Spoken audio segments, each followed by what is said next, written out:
Menarik 10.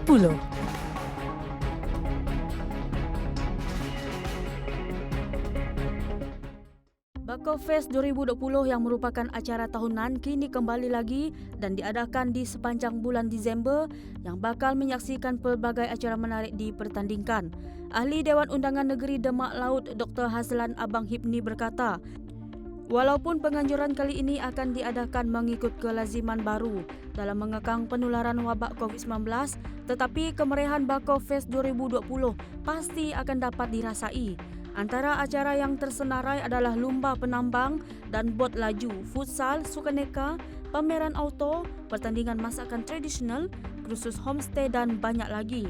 Dr. Hazlan bercadang mahu memasukkan Bako Fest ke dalam kalender pelancongan Sarawak yang sudah tentu akan memanfaatkan penduduk setempat khususnya di Bako untuk terlibat secara langsung dalam aktiviti pelancongan.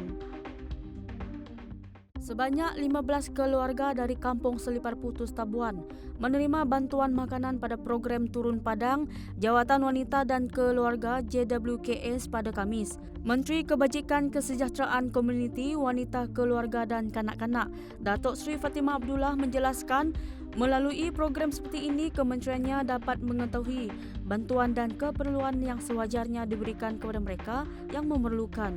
Katanya hasrat kerajaan adalah supaya rakyat Sarawak yang memerlukan bantuan diberi bantuan sewajarnya sama ada melalui kerajaan maupun bantuan yang diberikan oleh badan bukan kerajaan NGO. Tengku Puteri Raja Tengku Puteri Imam Afzan, Puteri Sulong yang di-Pertuan Agong Al-Sultan Abdullah Riayatuddin Al-Mustafa Billah Shah berkenan menjadi penaung diraja Gabungan Kebangsaan untuk Kesejahteraan Mental NCMW di Malaysia. NCMW yang dimulakan oleh Rotary District 3300 Action Group on Mental Health Initiative RID 3300 didorong oleh keperluan semakin meningkat dan mendesak bagi membantu warga Malaysia yang menderita pelbagai masalah berkaitan kesihatan mental, khususnya ketika pandemik COVID-19. Tengku Puteri Imam Afzan merupakan penaung antarabangsa bagi Hari Kesihatan Mental Sedunia 2020 dan telah dilantik pada September lalu atas cadangan Persekutuan Kesihatan Mental Dunia dan diakui Pertubuhan Kesihatan Sedunia WHO dan Agensi Pertubuhan Bangsa-Bangsa Bersatu PBB. Berbanding masyarakat di negara lain, rakyat Malaysia hampir sebut suara percaya bahawa suntikan vaksin untuk penyakit berjangkit harus diwajibkan kepada semua orang. Menurut sebuah syarikat penyelidikan pasaran Ipsos, 86% rakyat Malaysia yang terlibat dalam satu tinjauan sangat bersetuju bahawa vaksinasi terhadap penyakit berjangkit yang serius harus diwajibkan. Pengurus kanan hal ehwal awam Ipsos Malaysia, Lars Eric Lee berkata, pandemik COVID-19 telah menjadi ujian yang berat bagi sistem penjagaan kesihatan di seluruh dunia dan sistem penjagaan kesihatan di Malaysia adalah jauh lebih baik berbanding negara-negara lain. Kementerian Pelancongan Seni dan Budaya Motek melalui rangkaian Hotel Sri Malaysia menawarkan promosi bilik pada kadar RM1 untuk penginapan malam kedua bagi setiap tempahan. Penginapan malam pertama pada harga RM188. Motek dalam satu kenyataan berkata, pakej promosi hotel di bawah kementerian berkenaan sedang berlangsung dan akan berakhir 31 Disember 2020 tertakluk terma dan syarat. Mengulas perkara berkenaan, Menteri Pelancongan Seni dan Budaya Datuk Seri Nancy Shukri berkata, promosi itu merupakan inisiatif hotel tersebut untuk menggalakkan percutian dalam negara dengan amalan norma baru seiring dengan kempen penyemarakan pelancongan domestik yang diperkenalkan oleh kementerian sebelum ini. Kerajaan Negeri Melaka menerusi syarikat pengendali perkhidmatan bas Panorama Melaka Sendirian Berhad akan menjalin usaha sama dengan syarikat swasta di ibu negara itu untuk memperkenalkan bas bercirikan pelancongan yang diberi nama bas singgah-singgah. Menurut Exco Kerja Raya Pengangkutan Kemudahan Awam dan Infrastruktur Negeri Datuk Roslan Ahmad berkata, perkara itu akan diputuskan selepas syarikat pengangkutan awam negeri itu menandatangani memorandum persefahaman MOU bersama syarikat swasta berkenaan pada minggu depan. Katanya beliau telah berbincang bersama Exco Pelancongan Warisan dan Kebudayaan Negeri Datuk Muhammad Jailani Khamis mengenai usaha mewujudkan bas tersebut. Bas tersebut akan dilancarkan pada awal 2021 dan MOU berkenaan pula akan diadakan di Langkawi pada minggu depan. Wisma Melayu Sarawak WMS yang bakal dibina tidak lama lagi merupakan manifestasi identiti dan semangat perpaduan masyarakat majmuk di Sarawak.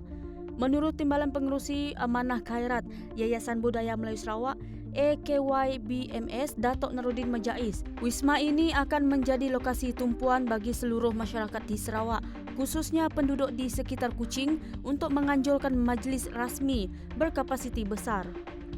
Katanya lagi, aktiviti yang mereka anjurkan selama ini bukan sahaja dalam bidang kesenian, bahkan merangkumi pendidikan, ekonomi, sosial, kebajikan, pembangunan tanah dan sebagainya. Wisma Melayu Sarawak dijangka siap dalam tempoh 24 bulan dan ia merupakan sebahagian daripada usaha pembangunan oleh pihak AKYBMS.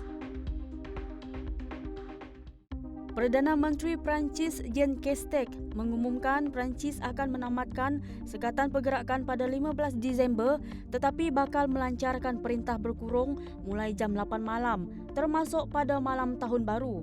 Walau bagaimanapun ahli keluarga diberikan kebenaran untuk berkunjung bagi meraihkan sambutan Christmas dan semua muzium, teater serta panggung wayang kekal ditutup untuk tempoh 3 minggu akan datang susulan angka jangkitan COVID-19 yang kian meningkat. Menteri Kesihatan Perancis Olivier Véran mengakui bahawa negara itu dijangka gagal mencapai sasaran maksimum 5,000 kes baharu setiap hari ketika Sekatan Pergerakan ditamatkan. Setakat Khamis, negara itu melaporkan hampir 14,000 jangkitan baru dalam tempoh 24 jam. Sebuah roket prototipe milik SpaceX iaitu Starship terhempas selepas meletup dan terbakar semasa ujian pelancaran di sepanjang pantai Texas pada Khamis. Pengasas roket berkenaan Elon Musk memuat naik ciapan dalam Twitter selepas penerbangan itu dan menjelaskan punca letupan itu disebabkan pendaratan terlalu cepat berlaku. Pelancaran ujian tersebut berjaya berlepas dengan betul sebelum beberapa enjin lain terbadam. Selepas 4 minit 45 saat penerbangan, enjin ketiga roket tersebut terpadam dan selepas dihidupkan semula, roket tersebut gagal dikawal lalu terhempas. Kewujudan buih besar di Sungai Tranum berhampiran Kampung Trust di Raup menggemparkan penduduk sekitar. Dalam kejadian pada Khamis itu, buih berwarna putih seakan buih sabun itu melimpah dari Sungai Tranum yang menyalurkan air ke Sungai Bilut seterusnya ke loji rawatan air Sungai Bilut. Susulan kejadian itu, pengurusan air Pahang Berhad Paip dalam satu kenyataan memaklumkan loji air Sungai Bilut akan ditutup bermula 11 Disember 2020 sebagai langkah berwaspada. Setakat ini, punca buih berkenaan masih belum dikenal pasti dan penduduk sekitar bimbang sekiranya ia disebabkan bahan kimia berbahaya. Menarik 10.